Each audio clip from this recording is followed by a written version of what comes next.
Vamos a tratar el día de hoy, como todos los martes, el tema de la salud, de cómo se va avanzando en el combate a la pandemia. Nos van a informar tanto el doctor Alcocer como el doctor Hugo López-Gatell. También va a informar Marcelo Ebrard sobre la situación de nuestros paisanos en el extranjero y los protocolos, el avance, la participación de México para la creación y distribución, obtención de la vacuna. Eso también es un tema importante. Tenemos que seguir enfrentando la pandemia que va a la baja, muy lentamente, pero a la baja.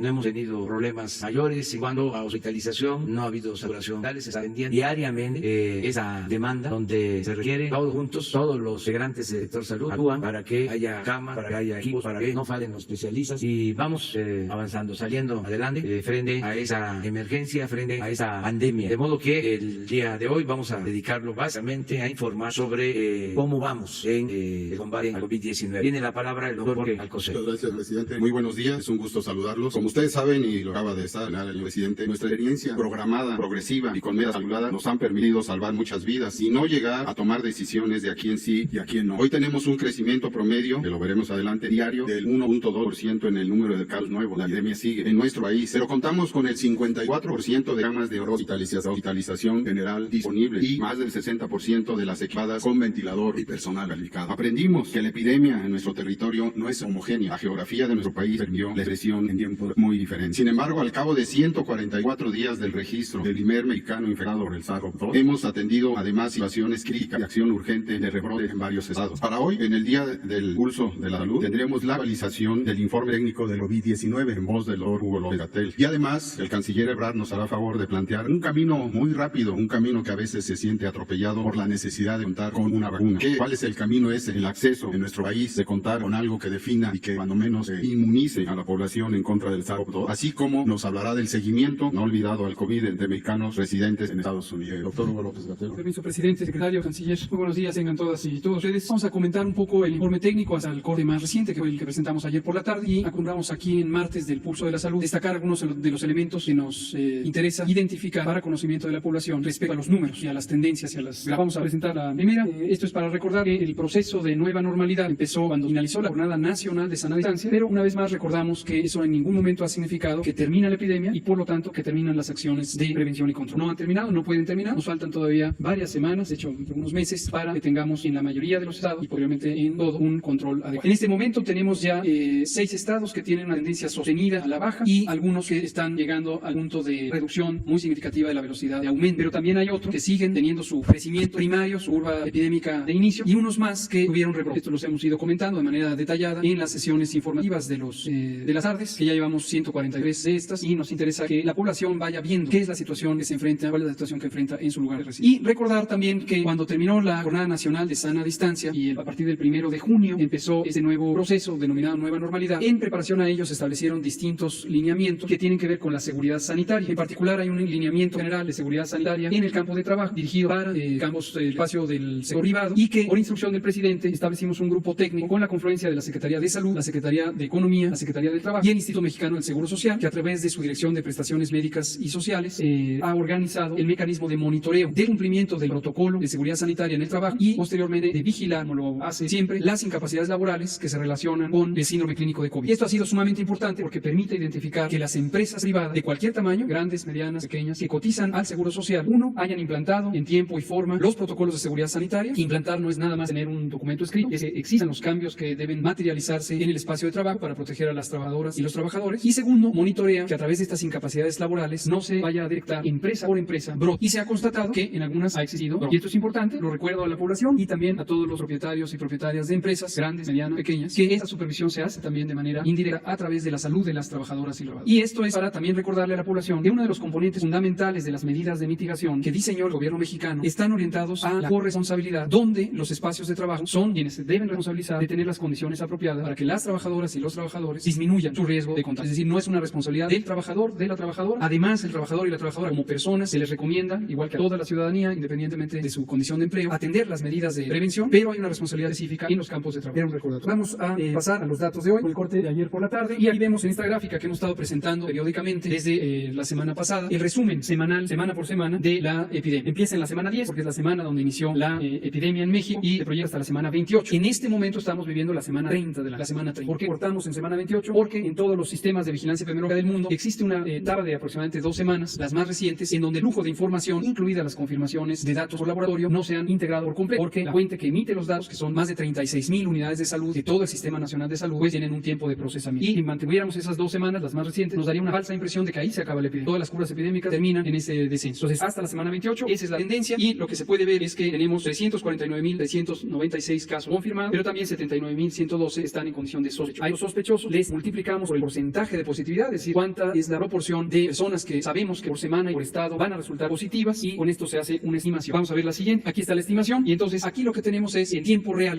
independientemente del proceso de confirmación, tenemos en tiempo real la epidemia. Y si consideramos este porcentaje de casos que resultarán positivos, 387,267 casos estimados hasta la semana 28, hasta el corte de la semana 28. Ahora, un dato que es muy importante y que debe ser seguido de manera periódica, nosotros lo hacemos, pero lo ponemos a la consideración de la población para que visualice estas señales de las que hablamos repetidamente de que la epidemia se está haciendo más lenta. Una muy importante es el porcentaje de casos registrados que tuvieron el inicio de sus síntomas en los últimos 14 días. Hemos comentado muchas veces que, aunque es visión de los medios de información y que llevan a la narrativa pública a ello, contar los casos acumulados desde el primer caso, en términos técnicos, es una información que da una señal equívoca sobre la epidemia, porque en general 80%, 8 de cada 10 personas que han tenido COVID ya se recuperan. No hay duda que desafortunadamente algunas personas han fallecido, 39,485 hasta el momento, pero quien no tuvo un desenlace fatal, quien no está en este momento hospitalizado, ya se recuperó. Entonces, ir sumando los casos da una idea errónea del tamaño de la epidemia, porque la epidemia no nada más aumenta, llega un momento en donde empieza a disminuir. Y llevamos ya 3 semanas consecutivas en donde existen estas señales de disminución. Entonces, en concreto, a nivel mundial, en este momento que la epidemia está en una fase todavía expansiva y hay algunos continentes que se van incorporando a la epidemia, todavía siendo el mayoritario el continente americano, tenemos en promedio 23% de los casos, casi la cuarta parte, ocurrieron en los últimos 15 días. En México estábamos en esa condición hasta hace 3 semanas y empezamos a ver un descenso progresivo, una disminución. Y es lo que se ve en esta casilla verde que está en la diapositiva: 46,820 personas con COVID lo han tenido en los últimos 14 de los casos confirmados, y 12% es ese porcentaje, no 25, no 23, sino 12. Cuando tenemos la perspectiva de los estados, ese es un indicador también muy importante porque nos permite ver el nivel de actividad epidémica que hay en las entidades. Entonces, hay la pendiente de este, pero es una buena noticia, habla de este enlentecimiento, de esta reducción de la epidemia. La siguiente, por favor. El otro es este indicador que ya comentaba el secretario de Salud y maestro, el doctor Alcocer, y lo podemos ver de manera gráfica. Ya lo presentamos solamente una vez a la semana porque no cambia tanto del día a día, pero es la velocidad a la que crece la epidemia. Algunas personas se inquietan y se preguntan cómo es posible que nos digan que la epidemia se está reduciendo cuando el número de casos que vemos cada día es mayor. No hay ninguna contradicción al respecto. Efectivamente, los casos de ayer eran menos que los que habrá hoy todavía, pero el porcentaje de cambio de un día para otro es menor. Y eso es la velocidad a la que crece la epidemia. Desde luego, como la epidemia ha ido creciendo, representa un número cada vez mayor de casos, pero el porcentaje de cambio lo que nos habla es de esa velocidad de cambio, de esa aceleración de la epidemia. Y lo que vemos en la gráfica es que cuando inició la epidemia, en el lado izquierdo de la gráfica, teníamos 26% de cambio de un día para otro en promedio, y luego se fue reduciendo, y en abril bajó a cerca del 12%, en mayo estuvo alrededor de 10 u 8%, en junio estuvo alrededor de 6 a 7%, en julio de 5 a 6%, y finalmente en este momento, a casi terminar julio, estamos viendo que estamos a 1.2. Llegará el momento en que tengamos 0% de crecimiento de la epidemia. ¿Esto quiere decir que se acaba la epidemia? No. Lo que quiere decir es que ya no hay más casos hoy que ayer. Y a partir de ese punto, los casos del día presente empezarán a ser menores que los casos nuevos del día anterior. Entonces, este número lo empezamos a ver en forma negativa: -1, -2, -3, -4. Y ahora sí es la región en términos numéricos de la epidemia. La siguiente diapositiva nos muestra la misma idea, ya no le caeré en detalle, pero para la mortalidad, para el número de muertes. Y lo que vemos es esta reducción. En este momento está creciendo a 1.3% y luego irá llegando. Les recuerdo también dos cosas que es importante que siempre tengamos en mente para que no nos confunda la desinformación. Lo primero es, la vigilancia epidemiológica no pretende contar todos y cada uno de los casos. No se pretende, nunca ha sido intención, ni en México ni en ningún otro país del mundo. Ningún sistema de vigilancia epidemiológica pretende contar exhaustivamente todos y cada uno de los casos. El tamaño real de la epidemia, en términos del número de casos, es muchísimo más grande de lo que cualquier sistema de vigilancia epidemiológica del mundo documenta. Cuanto más, varía de acuerdo a la estrategia de vigilancia epidemiológica, pero el tamaño real es mucho mayor. Y eso, en sentido estricto, una vez que las personas se han recuperado, esa parte solamente es una noticia positiva, porque para que las epidemias de enfermedades infecciosas cesen, se necesita tener una cantidad suficiente de personas que tuvieron la infección, que desarrollaron una respuesta inmune, no necesariamente por anticuerpos, y que ya no se pueden contagiar por lo menos en un periodo razonable para que no haya reemergencia. Y ese porcentaje, aquí lo hemos explicado un par de veces, tiene que ser cercano para este virus, cercano al 65% de la población. Estamos hablando de millones de personas. Esa es una parte positiva. Entre más personas se hayan infectado sin tener una condición grave, finalmente contribuiremos a reducir la epidemia. La parte que no es positiva, definitivamente, pero la decimos con igual claridad, es que desafortunadamente hay personas que fallecen. Y en ese sentido también la vigilancia no pretende hacer una cuenta exhaustiva de todos los casos. Para eso existen las estadísticas vitales, que tienen otro procedimiento, y hay una autoridad nacional, que es el INEGI, órgano constitucional autónomo, que se encarga de las estadísticas vitales. Es la fuente oficial de estas estadísticas. Y llevamos trabajando varias semanas con INEGI, con el Registro Nacional de Población, que depende de la Secretaría de Gobernación, con el Instituto Nacional de Salud Pública, con la Organización Panamericana de la Salud, la Secretaría de Salud, por supuesto, y el Seguro Social, en analizar algo que ya se empieza a ver en otros países. Concretamente, en la región europea se presentó el viernes pasado el informe de exceso de mortalidad. Nos interesa que todo el mundo tenga claro que en Europa el informe de exceso de mortalidad lo que muestra es cuántas veces más aumentó la mortalidad durante este año 2020, lo que llevamos de la epidemia de COVID, comparado con lo que tradicionalmente en 2019, 18, 17, 16, varios años atrás, ocurría de mortalidad general por todas las causas. No es la mortalidad por COVID, es por todas las causas. Pero en este tipo de epidemias aumenta la mortalidad por muchos mecanismos que se van después estudiando en todos los países progresivamente. Y la Organización Mundial de la Salud ha propuesto desde otras epidemias anteriores, ocurrió en la influenza 2009, métodos estandarizados para que los países hagan ese ejercicio de análisis del exceso de mortalidad y entonces se pueda comparar finalmente cuál es el impacto general en el. Pues insisto, en Europa ya se presentó y se muestran datos importantes que revelan que podría estar causando COVID en Europa 2 a 5 veces la mortalidad convencional, la mortalidad de años previos, 2 a 5. En México estamos haciendo este análisis, como lo anunciamos hace más de 5 semanas, y estamos usando los métodos estandarizados y muy probablemente pronto vamos a tener resultados ya que comentar. Bueno, vamos a terminar con la ocupación hospitalaria. En la ocupación hospitalaria, como ya decía el doctor Alcocer, tenemos ya 30.106 camas. Noten ustedes que se han ido incrementando,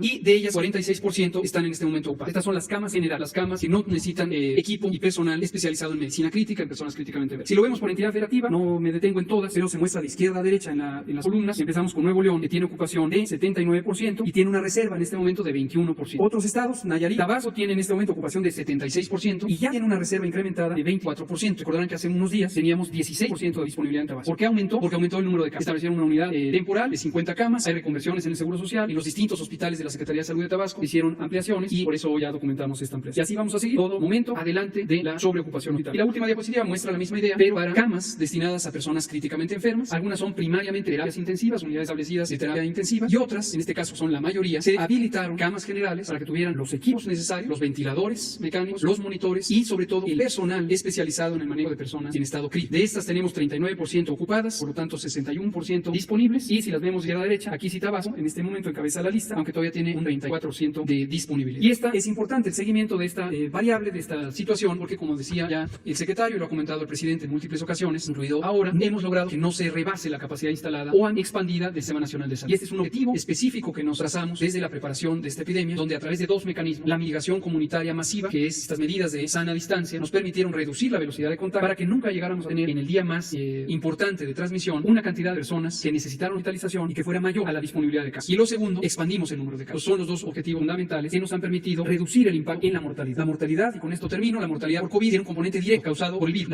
El daño orgánico que produce este virus, el virus emergente, el virus que estaba en el reino animal, no se ha determinado exactamente en qué especies de animales silvestres, y que emergió hacia la población humana, hacia la humanidad, la especie humana, a fines del 2019, causa un daño muy importante a los pulmones, principalmente, causa daños en otros órganos y los puede lesionar gravemente, y desafortunadamente por este mecanismo puede causar la pérdida de la vida. Y este es un fenómeno que no se puede modular excepto que se tenga una vacuna, ya se mencionarán los esfuerzos para obtenerla, o tratamientos específicos. Y hasta el momento no hay ningún tratamiento médico que haya tenido un efecto sustancial en reducir la mortalidad por en la parte del daño orgánico. Pero enfatizamos una y otra vez esas dos medidas de evitar la saturación hospitalaria, porque se sabe, y ha ocurrido tristemente en otros países, sobre todo los que estuvieron afectados por la epidemia al inicio, que hay una parte evitable de la mortalidad. Y esta depende de que exista la posibilidad de atender a las personas con oxigenación invasiva, con hidratación, con muchos otros procedimientos, y entonces se reduce la mortalidad respecto a lo que hubiera. Esa es la mecánica del manejo de la epidemia. Muchas gracias. Permiso. Muy buenos días. Bueno, el día de hoy les informaré de los avances que México ha logrado para tener acceso en tiempo y forma a una posible vacuna. Como ustedes recordarán, a iniciativa del presidente López Obrador se presentó una resolución a la Asamblea General de las Naciones Unidas que fue respaldada por 179 países y aprobada prácticamente por unanimidad. En esa resolución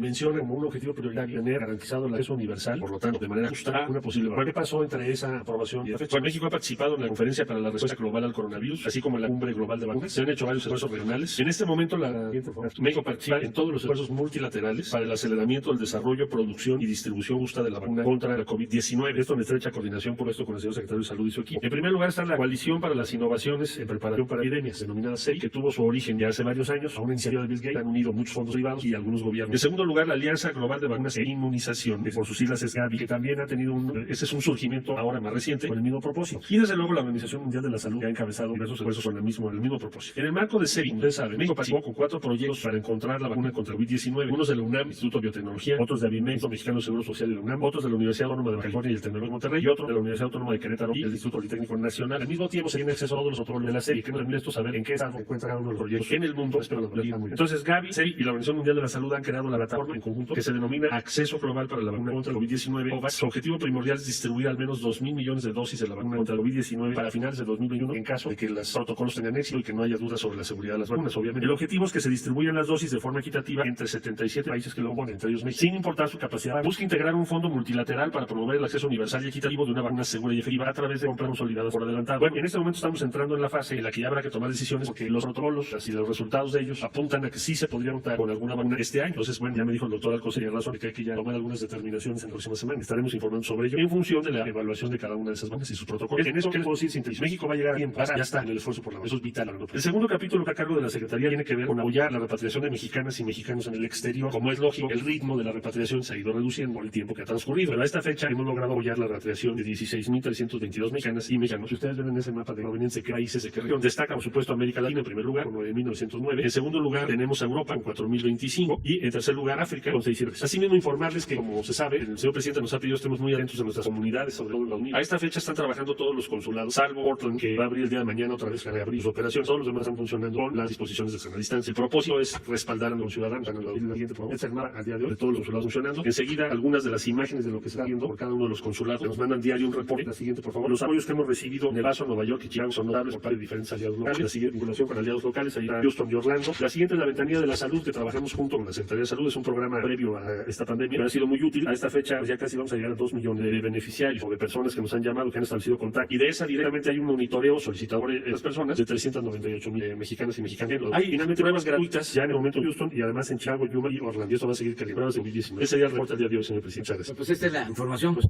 César Álvarez, diario Barra, Grupo Cantón. Gracias, presidente. Mi pregunta sería, ¿cuál es su opinión sobre que los senadores del PAN han mencionado que van a presentar una denuncia ante las organizaciones de las Naciones Unidas, la Convención Interamericana de Derechos Humanos y la Organización de Estados Americanos contra el secretario Hugo López Gatell por el mal manejo de la pandemia y la negligencia de esta? Y por otro lado, preguntarle al secretario López Gatell por qué el día de ayer no asistió a la reunión de gobernadores del PAN y saber si el viernes acudirá al estado de trabajo. Esa era mi primera pregunta y una segunda, señora Permira. Bueno, mire, hay, como lo hemos manifestado desde el inicio de la pandemia, mucha desinformación, mucha politiquería, no solo durante la pandemia, desde antes, y va a concluir la pandemia, sí, decíamos, lo anhelamos, y va a seguir la politiquería porque se está llevando a cabo una transformación, y lo he dicho varias veces, cuando hay una transformación se produce una reacción conservadora, los que no quieren que se den los cambios, los que quieren mantener al antiguo régimen, en este caso un régimen de corrupción, de injusticias, de privilegios. Entonces son grupos que se sienten afectados porque se les quitaron sus privilegios. Entonces hay esa oposición al gobierno y se va incluso a intensificar en la medida que se vayan acercando las elecciones, porque como es de dominio público, estos grupos han manifestado que quieren tener mayoría en el Congreso, incluso están convocando a unirse todos en contra de nosotros o de los que representamos. Por eso esas acusaciones que van a la ONU, que van a la OEA, que van a la Organización Mundial de la Salud,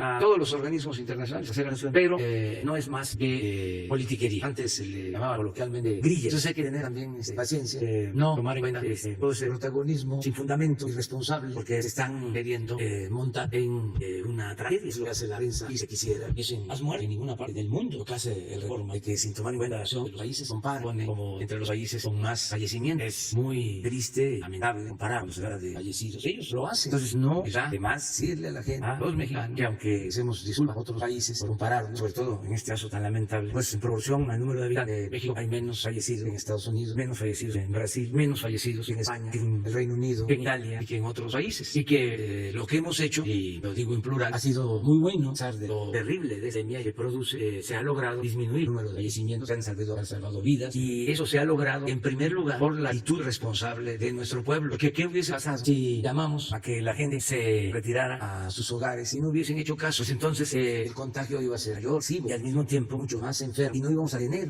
para atender enfermos, porque el régimen anterior de corrupción dejó por los suelos el sistema de salud. Entonces, cuando la gente hace caso, actúa responsablemente y se cuida y no sale, esto permite que el contagio no se dé con tanta intensidad y nos da tiempo para reforzar el sistema de salud y tener los medios que no había, especialistas, contratar personal, reconvertir hospitales, hacer hospitales COVID, comprar ventiladores que no teníamos, tener los equipos para dar atención, pero con la estrategia que se aplicó primero, insisto, porque la gente actuó de manera responsable y lo tenemos que agradecer, ejemplar también, porque esto nos ayudó mucho. Aquí hay un agravante que ya va a llegar el momento de nos afectó más COVID porque se padecen en México de enfermedades crónicas, más en otros países. Ahora que fui a Washington, en la plática con el presidente Trump, que me preguntaba de cómo estamos enfrentando el problema de la pandemia, le dije que es difícil para nosotros, estamos saliendo adelante por el apoyo del pueblo y porque nos dio tiempo para atender a todos los enfermos. No nos pasó como en otros lugares, otros países, en donde había que esperar. Y incluso hay quejas de que se seleccionaba al paciente que se podía atender de acuerdo a la edad. Una situación muy lamentable. Entonces eso lo evitamos en el país. Ahí, antes de terminar de contarles sobre esa plática con el presidente Trump, abro un paréntesis para decir que toda esta estrategia ha funcionado porque se decidió hacerle caso a los especialistas, al doctor Alcocer, y uno de ellos, muy importante, el doctor Hugo López Gatell, nos ha ayudado mucho, un equipo de expertos. Por eso hemos salido adelante. Cierro paréntesis y le decía al presidente Trump, saben que desgraciadamente los dos países padecemos de enfermedades crónicas. Le decía yo, en primer lugar en el mundo, le dije con todo receta en obesidad, Estados Unidos. El segundo lugar en el mundo en obesidad, México. Entonces, el que con esas enfermedades, padecimientos crónicos estemos saliendo adelante, no es pocas, que un porcentaje elevado de fallecimientos desgraciadamente tiene que ver con enfermos hipertensos, con diabetes, con enfermedades renales, con obesidad. Nos tenemos que preparar. Bueno, ¿y por qué tenemos esos niveles de enfermedades crónicas tan elevados? Porque era el reino del neoliberalismo, era crecer como sin importar la salud de la gente, sin importar nada, hacer dinero, sin importar la salud de eso lo vamos a atender. Ya no va a ser lo mismo. Vamos a regresar, como se ha dicho, a una nueva normalidad, una nueva realidad. Vamos a atender esas causas que nunca se atendieron. Estoy esperando que los que apoyaban un modelo neoliberal de corrupción, de vicio, de privilegios, ofrezcan una disculpa pública, que con honestidad digan los intelectuales que apuntalaron este régimen corrupto, que digan nos equivocamos, hicimos mal en apoyar este régimen despiadado de protección a minorías, races y de desamparo a la mayoría del pueblo de México. Una de esas, en un arranque de lucidez y de honestidad, leemos un manifiesto de esa naturaleza, no lo descarguemos. Entonces, para cerrar con tu pregunta, es propaganda, grilla, politiquería. Permite saber por qué el secretario Hugo López Gatell no asistió ayer a la reunión de gobernadores del PAN y si el viernes irá a todo. Un gusto. Las expresiones públicas sobre la cancelación también tan sobredimensionada, creo que se relaciona con lo que ya explicó con detalle el presidente. No hay nada inusual. Los gobernadores de este grupo del Partido Acción Nacional han estado trabajando en sí mismos como un grupo un poco aparte de los demás gobiernos estatales en sus ámbitos de actividad política, siempre respetable, pero en la materia técnica pareciera como que fuera del consenso de la Conferencia Nacional de Gobernadores, que representa a los 32 mandatarias y mandatarios estatales. Ellos tenían la intención de tener un trato específico, por ellos autoidentificarse en un grupo de acuerdo al partido en que milita. Sin embargo, tenemos un grupo de trabajo que convoca semanalmente, conjuntamente la Secretaría de Gobernación con la Secretaría de Salud, las personas titulares, la doctora Olga Sánchez Cordero, el doctor Alcocer, y en consenso con la Conferencia Nacional de Gobernadores. Esto lo hemos platicado aquí muchas veces, en la tarde también, y revisamos distintos temas de interés nacional. Originalmente era principalmente COVID, cuando empezamos a sesionar semanalmente, hace más de 8 semanas o 7 semanas, era COVID, y uno de los elementos de especial interés era el semáforo de riesgo COVID. Ahora se han incorporado otros temas. La secretaria de Economía, Graciela Márquez Colín, está dando avances sobre el tema del TEME y las implicaciones positivas, muy positivas que tiene para nuestro país, y entonces se tratan distintos temas. La postura del Gobierno de México es un trato, desde luego, respetuoso, equilibrado e igualitario a las 32 entidades federativas, independientemente de quién es el mandatario o mandataria y cuál es el partido político que representa. Entonces, insisto, la semana pasada, que tuvimos en jueves esta conferencia, como la tenemos todas las semanas o casi todas las semanas, la CONAGO, a través de el titular de la Comisión de Salud, que es el gobernador Mauricio Vila de Yucatán, planteó que sería bueno tener una reunión más detallada sobre el tema del semáforo, básicamente para dar oportunidad a que las y los mandatarios estatales tengan los elementos técnicos de mayor detalle que les permitan un reconocimiento más claro de cuál es la metodología técnica y científica de este semáforo. Nos pareció excelente, pero en eso se interpuso esta solicitud de una reunión específica para los gobernadores de este grupo se autoidentifican pues, por su visión partidista. No hay nada perdido. Efectivamente, ayer no se concretó la reunión, pero este miércoles vamos a retomar la conversación con CONAGO. Este jueves vamos a tener la reunión con CONAGO y seguiremos nosotros en el tema de salud con un grado igualitario y además un enfoque técnico en la materia de salud. Muchas gracias. Presidente, mi última pregunta. ¿Saber qué información tiene sobre la salud del maestro Zoe Robledo? Está bien, pues tuvo que salir de Chiapas, ya está en México, pero está bien de salud. Un accidente muy aparatoso, lamentable, perdió la vida de una persona y de parte de Zoe, que venía con otros acompañantes, también fueron heridos, pero ya estuvo incluso hoy en la mañana en la reunión. Está mal la muñeca, pero no está en mal estado de salud y pues fue muy lamentable porque perdió la vida una persona en ese accidente. También nuestro pésame, la familia de esta persona que perdió la vida. Como última pregunta, nada más saber su opinión sobre que se está proponiendo que el 1 de julio sea el día de la cuarta transformación. ¿Cómo? ¿Cuál es su opinión sobre que se está proponiendo que el 1 de julio sea como el día de la cuarta transformación? Pues no quiero opinar sobre eso, ¿no? Yo sí tengo, parte del 1 de julio, tengo fijo, o muy pendiente, el día 1 de diciembre, que vamos a cumplir 2 años, y yo aseguré que para el 1 de diciembre ya van a estar sentadas las bases de la transformación. Ya voy a poder decir que se está consolidando la transformación. Creo que para el 1 de julio ya los cambios en el marco legal, los programas se están implementando y sobre todo los hábitats se están creando, van a estar lo suficientemente consolidados. Cambios legales, programas y hábitos democráticos más afianzar. Para el día 1 de diciembre vamos a cumplir 2 años. Ya voy a estar satisfecho del trabajo realizado. Vamos con Cerro. Gracias, buenos días a todos. Me gustaría preguntarle al secretario de Relaciones Exteriores, o mejor dicho, que fuera un poco más amplio en la cuestión de la vacuna. ¿Cuál es el elemento, el factor que nos voy a compartir, 1 o 2, que lo llevan a señalar esa buena noticia, ¿no? Que posiblemente a finales de año pudiera haber vacuna. ¿Y cómo sería el protocolo, digamos, de acción y de entrega? Usted ha señalado que va a llegar a tiempo a México, que México llega a tiempo a la vacuna. ¿Cómo se repartiría? ¿Sería por países? Son 77 países al mismo tiempo y el estimado del costo de esa vacuna. Y preguntarle al secretario Gatell, ¿y hay riesgos, o el propio secretario de Salud, hay riesgos de contraer COVID-19 en la reproducción humana convencional? Estas dos partes sí es un cuestionamiento para el presidente. Bueno, el costo a estas alturas sería muy difícil estimarlo, eso no lo sabemos aún, era muy pronto para decirlo. El método que se está tratando de organizar o se está organizando es que haya un proceso de compras consolidadas por adelantado. Para eso hay que decidir y tener acceso a la información de los resultados de las denominadas FACT-3 para el protocolo de cada una de las vacunas. ¿Qué tenemos nosotros ahorita? El seguimiento de salud de lo que cada uno de los protocolos está avanzando. Entonces sabemos que hay varias vacunas. Hay algunos que lo anuncian muy en términos de intereses de cada una de las empresas, pero también tenemos información de los gobiernos. Sabemos que los resultados que se están obteniendo son primero más rápidos,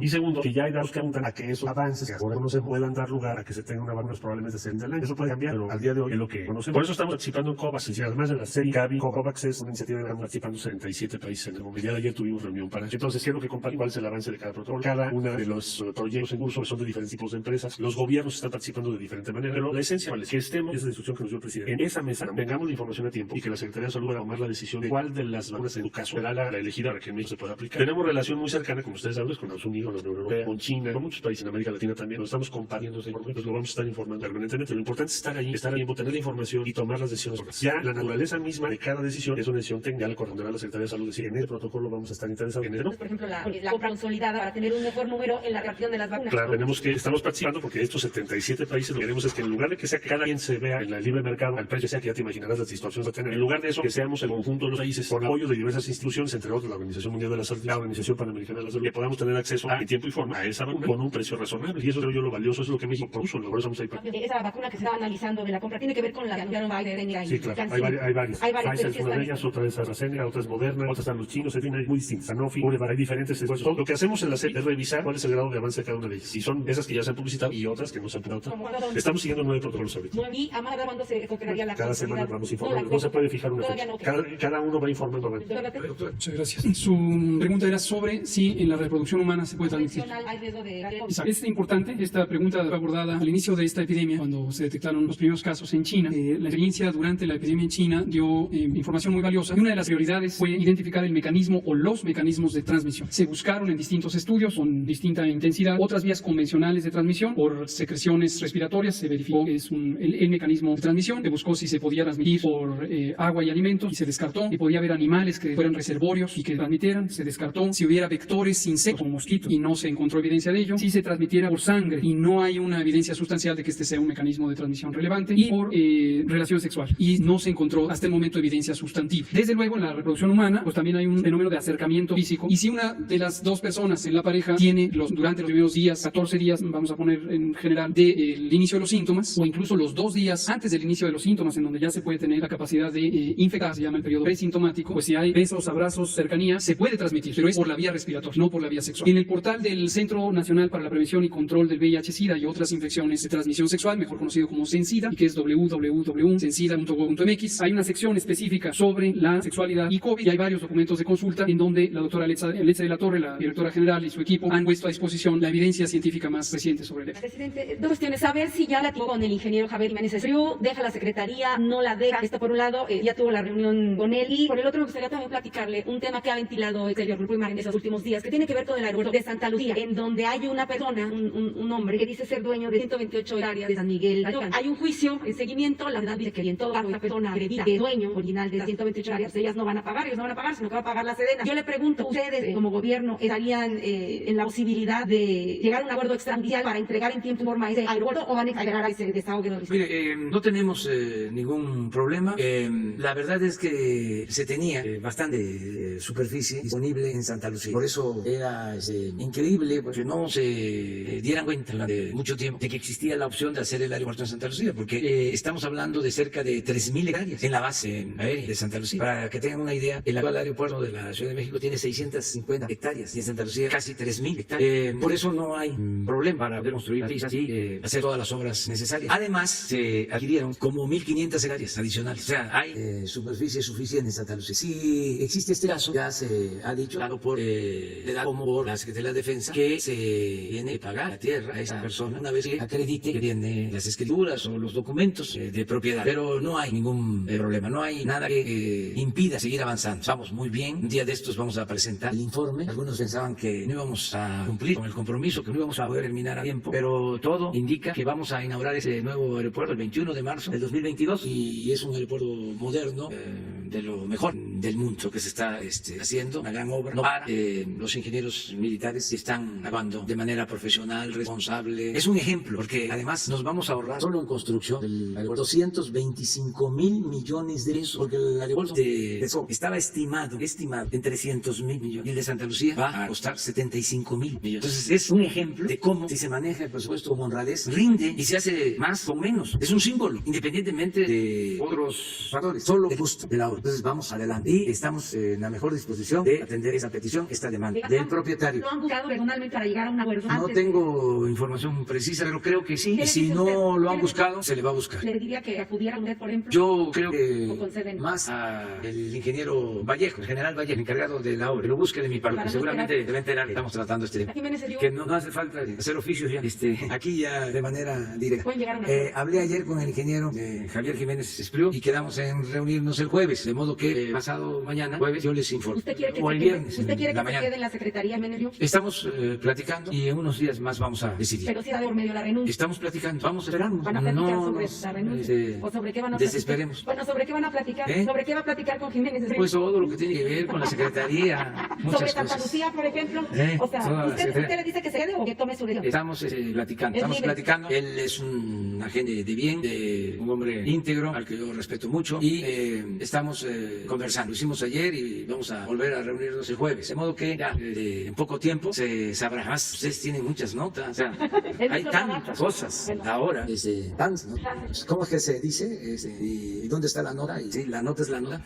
Presidente de todos los mexicanos, Carlos Pozos, reportero de La Molécula. Usted nos había dejado una tarea, que consiguiéramos los nombres de los 95 senadores que votaron a favor de la reforma energética. No le voy a dar los 95, pero sí los principales. Le quiero decir que a favor de la reforma energética del Partido Revolucionario Institucional votaron David Benchina, que era el presidente de la Comisión de Energía, Carlos Romero de Champ, Omar Fayad Meneses, Héctor Yunes Landa, Claudia Artemisa Arlovich, Emilio Gamboa Parrón, Humberto Domingo Mayans, Enrique Burgos, Félix Arturo González Canto, Manuel Cavazos Lerma, Roberto Armando Albores, René Juárez Cisnero, José Francisco Yunes Zorrilla, Manuel Humberto Jora Jiménez. Eso es por parte del PRI. Por parte de Acción Nacional, Luisa María Calderón Hinojosa, Salvador Vega García, Ernesto Cordero Arroyo, Juan Carlos Romero y Francisco García Besa de Vaca, Francisco Domínguez Servín, Roberto Girdoa y Javier Lozano Alarcón. Y por parte del Partido Verde Ecologista, Nifa Salinas Sada, Jorge Emilio González Martínez, Pablo Esudero Morales. Y también habla mucho de quienes votaron en contra. En contra votaron por parte del PRD, Rabín Sabat Salazar, Fernando Mayans, Adán Augusto López, Zoé Robledo, y por parte del PT, Manuel Valdés. Esos son los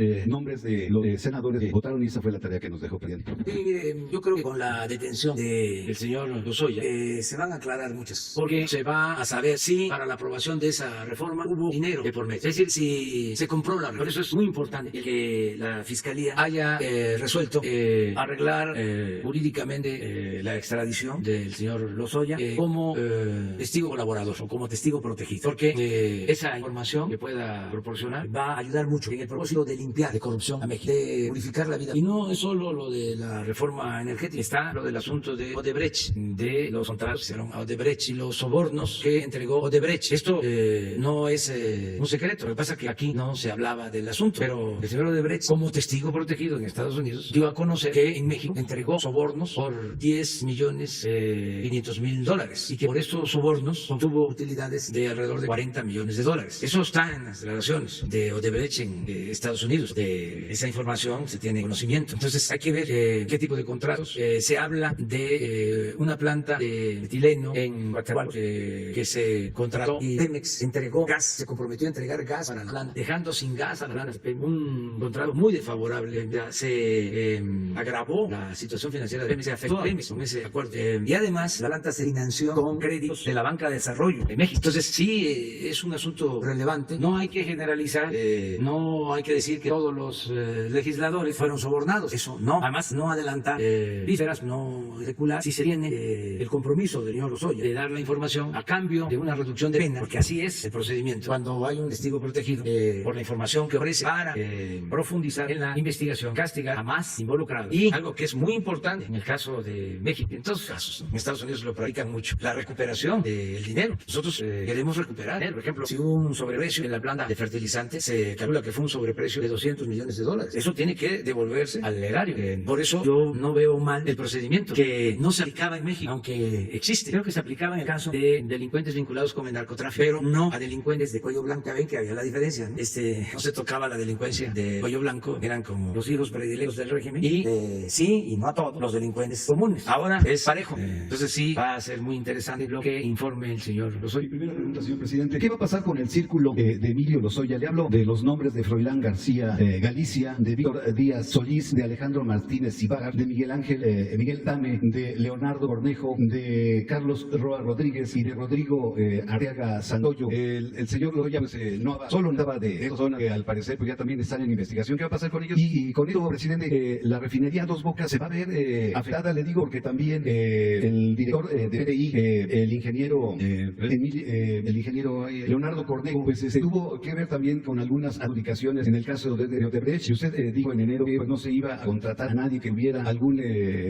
duda de su proceder. ¿Qué va a pasar con Dos Bocas? ¿Se va a afectar por caso Lozoya? No, es una obra que va avanzando muy bien de acuerdo al programa. Hay 4 o 5 empresas grandes que están construyendo esta refinería. Si un servidor público de Pemex está involucrado en ese asunto y se demuestra de que es culpable, porque no se puede juzgar a nadie a priori, no puede haber juicios sumarios, si en el proceso legal es responsable, pues se suprime el cargo y se pone a disposición de la autoridad competente para ser juzgado y lo sustituye otra persona y la obra no se detiene para nada.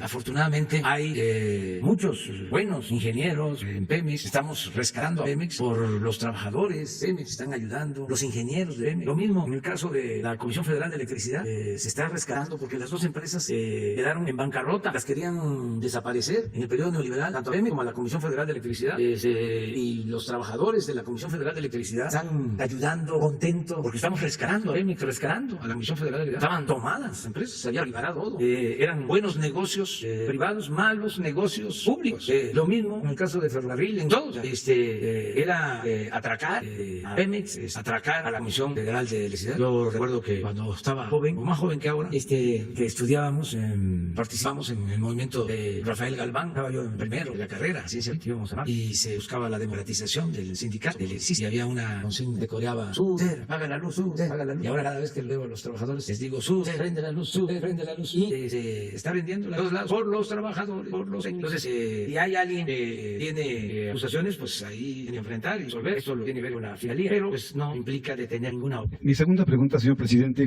tiene que ver con el INE. El Tribunal Electoral confirmó que de no solicitarle por ahora a usted el abstenerse a realizar elecciones de carácter electoral, pero advierte que podría llegar a medidas cautelares como la suspensión de las mañaneras. Usted en su segundo informe dijo que todavía falta por erradicar por completo el fraude electoral. Hace más o menos 3 semanas, un lunes, recuerdo yo, en el periódico El Universal, Lorenzo Córdoba advierte que las autonomías siempre han estado en riesgo porque se han construido a base de arrebatarle facultades a los poderes ejecutivos y que siempre han intentado interferir.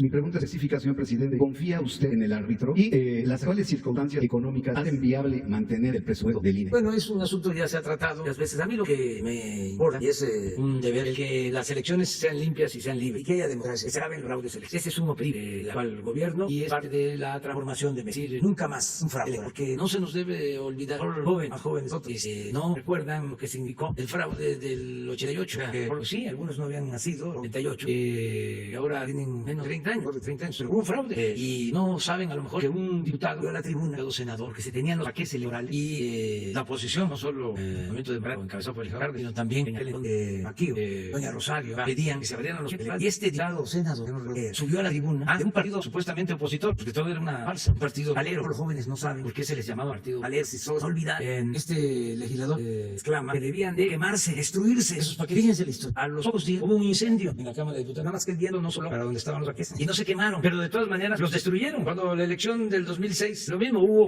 primero, una demanda de que se abrieran paquetes, voto por voto, casilla por casilla, voto por voto, casilla por casilla, pues no. Y luego un medio de comunicación pidió que se conservaran para el análisis, para el estudio. No, se destruyeron, se destruyó toda la papelería. Entonces, ¿cómo olvidarnos de eso?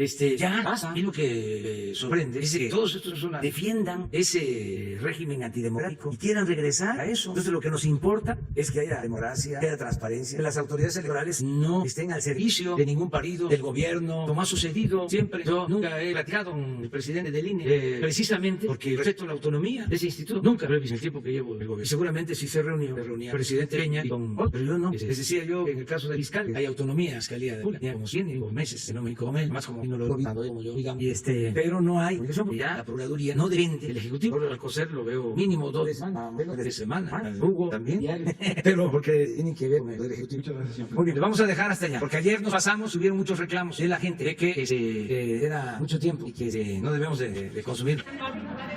Sí, vamos a hacer gira, vamos a estar en Oaxaca. La reunión de seguridad y la conferencia nacional va a ser en Oaxaca el viernes, porque voy a aprovechar también para visitar obras. Voy hacia el Istmo y voy a la costa de Oaxaca. Me regreso hasta el domingo. O sea que nos vamos el jueves por la tarde-noche y regresamos el domingo. Vamos a hacer un recorrido por Oaxaca. Sobre todo vamos a el Istmo de Huantepec y a la costa, Huatulco. Vamos a Puerto Escondido. Vamos a ver cómo va el avance de la construcción de dos carreteras que son muy importantes, la de Oaxaca al Istmo y la de Oaxaca a Puerto Escondido. Son dos carreteras que se iniciaron hace más de 10 años y no se terminan, y nosotros las vamos a concluir. Se está trabajando, dos carreteras se van a ayudar mucho en la comunicación de Oaxaca. Aparte de que estamos trabajando como en 120 frentes para caminos de concreto a municipios de Oaxaca, pero estas son carreteras, les llaman supercarreteras, casi autopistas. Vamos a supervisar y vamos a inaugurar una primera etapa del puerto de Salina Cruz, de la rehabilitación que se está haciendo en el puerto, y vamos a ver ya el avance que se tiene en la construcción del ferrocarril, de las vías para el ferrocarril del Istmo. Tenemos bastante trabajo. Vamos a salir por Puerto Escondido. Sí, vamos a Oaxaca, de Oaxaca a Ixtepec, Huantepec, Salinas, Huatulco y Puerto Escondido. El Istmo, bueno, Oaxaca, Valle Central, el Istmo y la costa. Es probable que por avión a Oaxaca y de regreso también Puerto Escondido. Y voy después al norte, tengo pendiente ya una gira necesito ir. Voy a Nayarit, voy a Sinaloa y voy a ir a Cajeme, voy a Cajeme y voy a Baja Sur también, voy a Los Cabos. Después de esa, no sé si la próxima, pero ese es el acceso. Tengo pendiente esa gira, tengo que ir allá con ustedes.